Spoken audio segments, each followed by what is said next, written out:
Okay, here's the starting of the video here on a 60 John Deere. Here's a photograph off of Tractor Data. Good website. If you guys need to look up your tractors and stuff, go to Tractor Data, and they've got many old tractors on here. But anyway, the John Deere 60 was the first lawn tractor from John Deere. They had the 110 that they introduced in 1963, which was a garden tractor, and they were targeting the more urban groundskeepers at the time with this little 60, which was a 6-horse. And so there is a picture of it like it come from the factory. Here is the Fairbanks Z Style D. It's a compact engine. The engine itself is about 16 inches overall. I've got a little open flywheel here. I'm sure you guys that are into old engines are familiar with these. Not a lot you can do with them. I mean, they're fairly self-contained. They're a good running engine. It's got a Fairbanks magneto on it. I scrounged up this pulley and put on there, made a key for it. The pulley has a 1/4-inch key, and it's about a 3/8 inch key on the shaft, so I had to make a special key for that.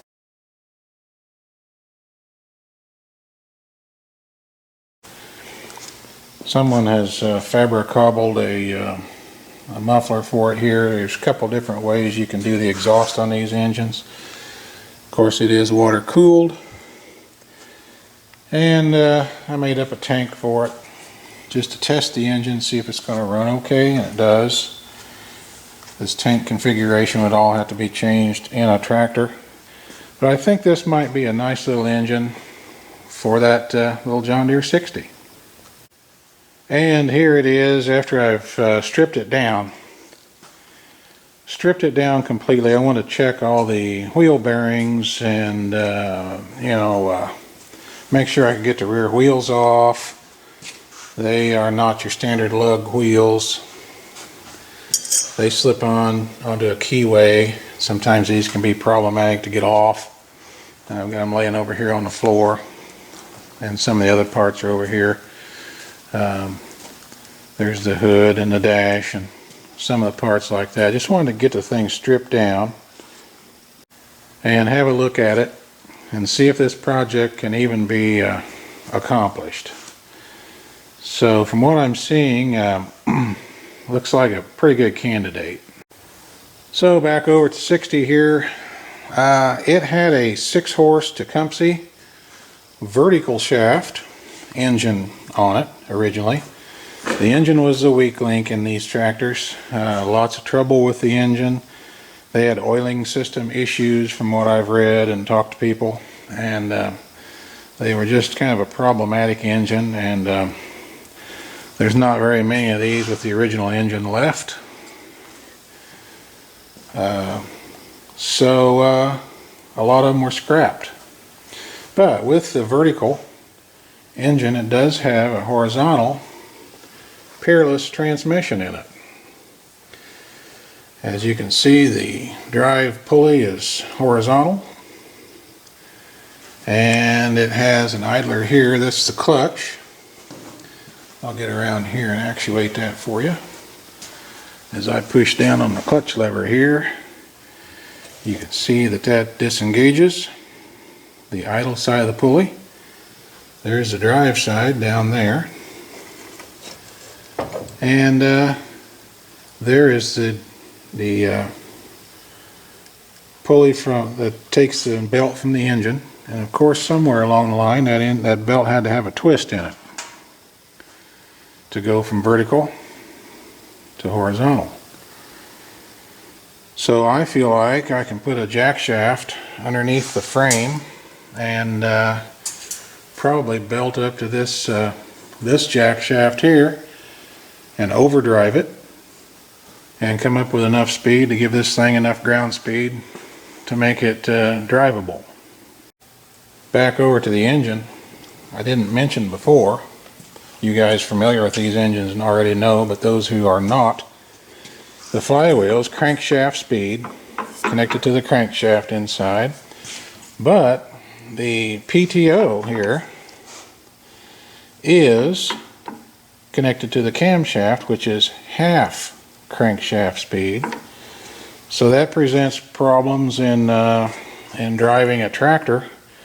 This is a 6-inch pulley. I plan on overdriving 6 inches to 3 and then 6 inches to 3 again on the frame, on the chassis here, and that'll give me a couple of overdrives, couple of drive multiplications, up to about 1800 or so going into the rear end. Back over on the tractor, the decal here shows 3 speeds. Well, they got their 6 speeds by changing the belt. As you can see, this belt's in a smaller pulley down here on the transmission, and to get to your low range, you swap this belt over, slid it over, move this, there's thumb screws here that you move these belt keepers out of the way so you can switch the belt over to the bigger pulley, and that give you a lower speed. This one was already in the high speed setting, so I imagine this was probably a pretty slow moving tractor.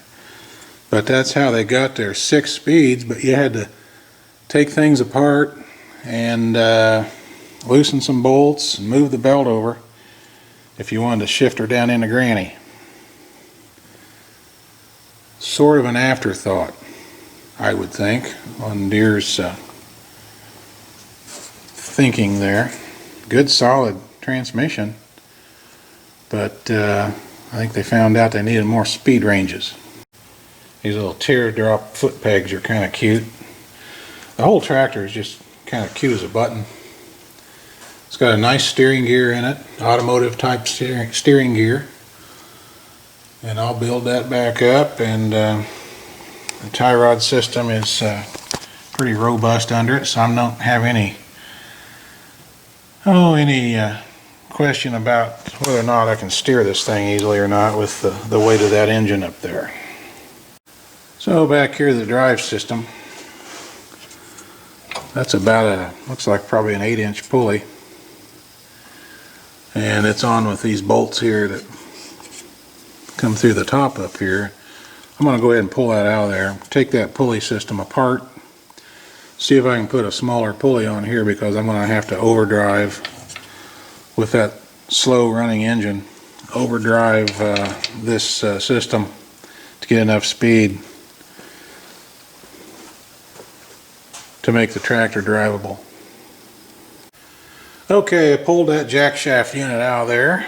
Here's the belt that goes back. Here's another view of that 2-step pulley going into the transmission. We're going to use this smaller one. It's going to give us more speed here. Here's a picture of the assembly. I've already got it apart. And of course this goes in here like so, and then that's a 7-inch pulley. That was on this side, and I went ahead and I've disassembled this, and that's got roller bearings in it, so that's going to be robust, long lasting. I'm going to pack those bearings, put that back together, and I found a 3-inch pulley here that I'm going to use, and instead of this 7, so that's going to speed things up quite a bit. And I've got another one here I may use on the jack shaft underneath, but we'll save it for later. But I just wanted to show you this assembly. Very robust, very John Deere-ish for sure. These things built to last. So I'll get this back together and show you before I put it back in there what it looks like. Alright, one more look at this assembly before we put it back in the tractor. This is a 7-inch pulley here, and I've replaced it with a 3.5, and got the assembly put back together, and it's ready to go back in the frame. This will be the idler that keeps that belt tight. That'll be from the jack shaft. And this is to the transmission right here. So I just wanted to show you that. Quite a difference in ratios there. So trying to step up the speed for this slow running engine back into the differential. Okay, got the crane out and got this chassis standing up on its end here. This is how I'm going to work on the bottom side of it here. Got a couple of bearings here I'm going to put on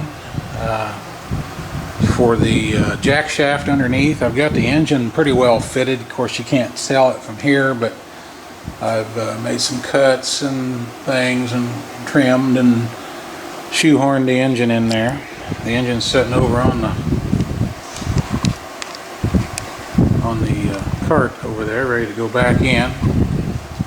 But the task at hand right now is taking a look at this from underneath, and the jack shaft's going to go about right here, and this is an idler that goes down to this little pulley that I built to replace the 7-inch pulley with.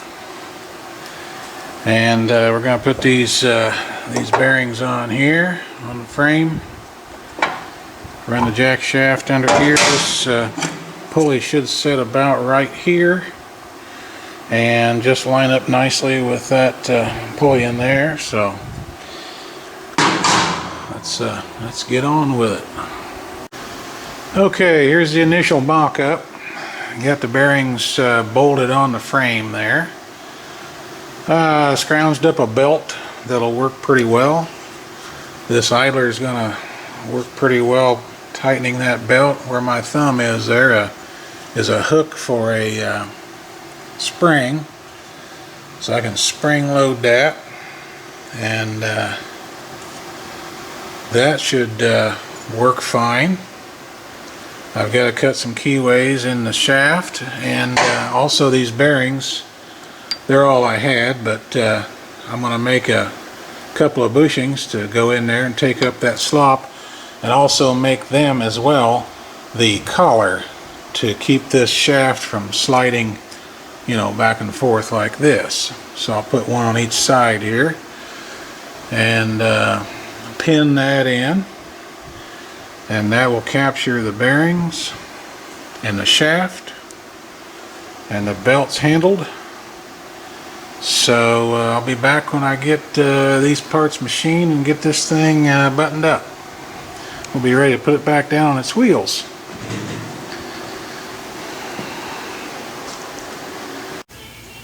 Okay, here we go. We got her assembled here. Got my bearings on, pulleys on, and everything seems to be working fine. So made those spacers. Here's the end of the other bearing there, nice and clean. So I'm ready to get her back down and get the engine back in it. We'll try it out here one of these times. So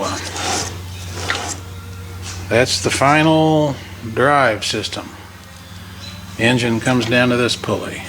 So see you at the next frame. If I can get her shut off here.